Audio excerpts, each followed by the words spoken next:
প্রিয় দর্শক, শেখ হাসিনা ক্ষমতা থাকাকালীন একটি নির্বাচন দিয়েছিলেন। সেই নির্বাচন ছিল একেবারে অবৈধ। এরকম নির্বাচন কিন্তু পুরো বিশ্ব আর দেখেনি। এরকম নির্বাচন করেছিলেন শেখ হাসিনার আমলে। কেউ ভোট দিতে পারছিল না, কেননা আগেই ভোট দেওয়া হয়ে যেত। এবারে নির্বাচনে এরকম কারচুপি করেছে, ভোট নিয়ে, রেজাল্ট নিয়ে কারচুপি করেছে। প্রধানমন্ত্রী হয়েছেন তারেক রহমান, কিন্তু প্রধানমন্ত্রী হওয়ার পেছনের গোপন রহস্যগুলো এখন ফাঁস হচ্ছে। কিভাবে মিডিয়াকে দখল করে কালো টাকা দিয়ে তাদেরকে কিনে নিয়ে নির্বাচনে তারা বিজয় অর্জন করেছে।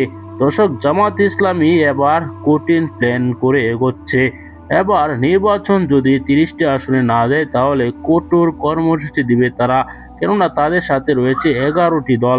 11টি দলের নেতাকর্মীরা যদি একত্রে আন্দোলন করে তাহলে কিন্তু বিএনপি একা কিছুতেই পেরে উঠবে না। তাহলে কি হতে যাচ্ছে সামনে? অবশ্যই আপনারা এই ভিডিওতে যে তথ্যগুলো পেয়েছেন আপনার মতামত জানাবেন।